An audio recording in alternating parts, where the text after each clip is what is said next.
Hi everyone, this is Luca, Crystal More Healing, and today I want to talk about my experience and my view on awakening others and helping others to awake.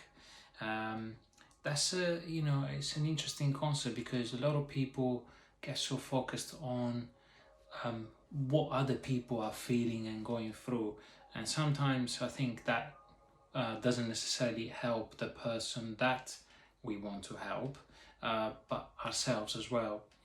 And I wanted to share my experience on something that happened to me when I was a child, a memory that is still with me, and hopefully that's going to help other people also to relate to it, and it maybe expand their view and think about how they can help others, and again just sharing my experience. So when I was something like 6 or 7, I've got this memory of my dad. Um, he always loved having little birds that he kept in a really small cage. My dad is a very loving person. He would never hurt anyone. But I've always felt that him having a bird in a cage was was, to be fair, for me as a child, always a bit sad, and I always felt like I wasn't right. So when I was a kid, I decided at that age, 6 or 7, with my brother, we decided that when my dad was away, we were gonna open that cage and let that little bird free. We looked at this bird and we thought, a bird should not be constrained. A bird, beautiful creature, should be flying free, should be enjoying the wind and nature and freedom, not be in a cage, in a tiny cage. So what we did is we waited for my dad to leave the home, and then we quickly rushed downstairs, where he was keeping the bird, and we opened the cage. And what happened is the bird, the instinct of the bird was to literally just get out, and he did that. He flew away, and we were so happy. We couldn't believe that feeling of setting free the bird was unbelievable. But what happened a few hours later, when my dad was already back, we saw this bird coming back, and what he did is he came back to the very place where he was released. And at that point, my dad, obviously he knew what happened. He wasn't mad with us or anything. He just he just saw the bird, and he picked up the bird with his hand very gently, as he's always loved and looked after every single one of the birds he had, and he very gently put that bird back in the cage, and the bird was happy. And I asked myself, why would that bird come back? Why, when it could go anywhere, do anything, just be free, be what it's meant to be, why would it go back and be happy there?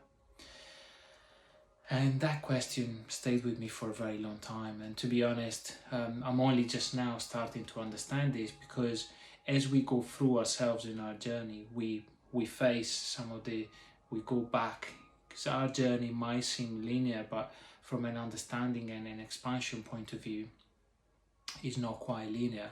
So I found myself going back to that memory, and particularly when we're looking at what's happening now, some of the world events, and awakening in general, looking at ascension, we see that there's a lot of people that might see others as not as awakened, not as conscious, and I think we need to be very careful when we look at people in that way. So if I use the analogy of the bird and the cage, and the person that in that case was me, opened the cage and let the bird free, actually there's a lot of things that we can take from that. First of all, why should I interfere with someone else's journey? I know that the bird is made to fly, is made to be free, but perhaps that bird did actually choose to be there, and that's the experience the bird wanted to have. So why should I change that experience? Who am I to break that free will of that bird that wanted to experience that? When we do that inadvertently, we can change the path of someone, and perhaps they're not gonna get that experience that they wanted, or they're not gonna get the learning that they wanted to get from that very experience. And I know that there are factors where people will be not necessarily making consciously that choice, but nonetheless it is a choice. And how we make those choices is not really important. What is important is the choice itself.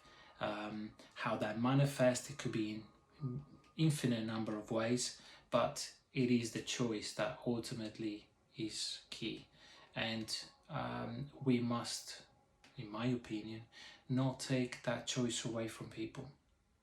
But what I feel, having seen that and having thought about it over, years, is, for me, what is important is that we are there for, in this case, the bird.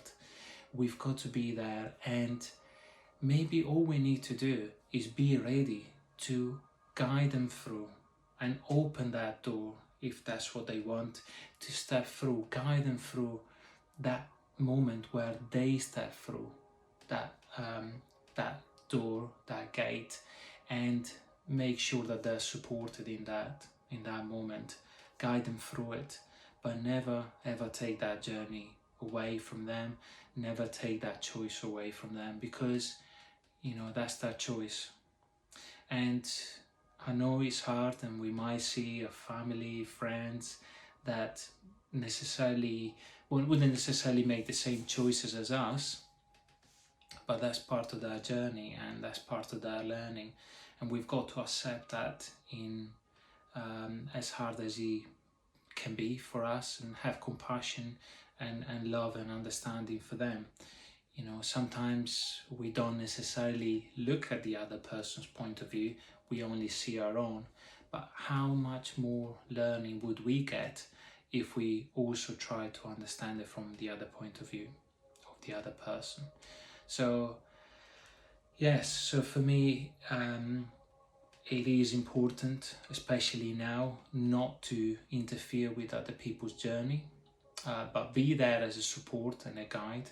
And if people come and show that they want to know more, or in this case, go out of the cage, metaphorically, obviously, then we should be there to support them, just as we would like to have someone, or I would like to have someone, as I'm expanding my understanding and consciousness, and taking a step in my journey, exiting my own cage, for instance, again, metaphorically speaking, then I would like to have someone there guiding me through it. But the journey and the learning is for that person making that step themselves.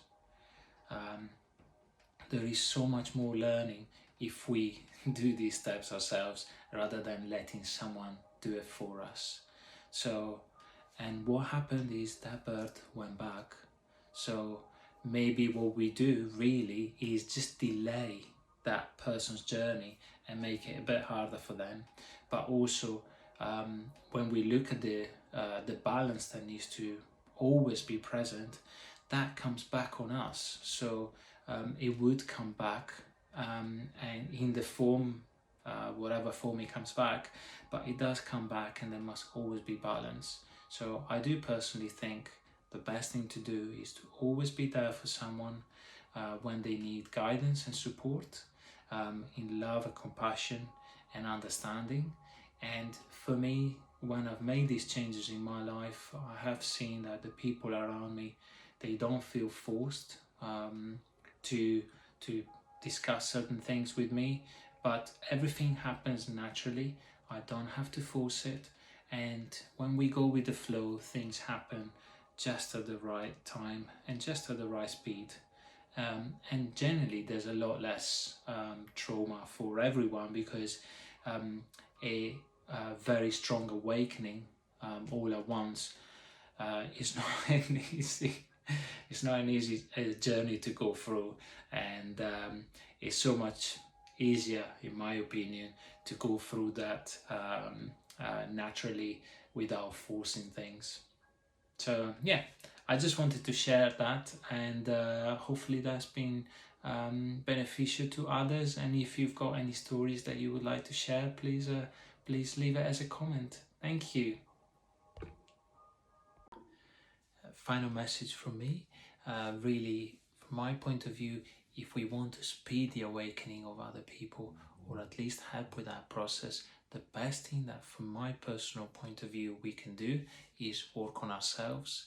And when we do this, we show other people another way, we show other people how we can really improve our lives on all levels, and hopefully inspire others to do the same, just like we've been inspired by others who have done this. So, as they say, be the change you want to see in the world. And on that message, lots of love.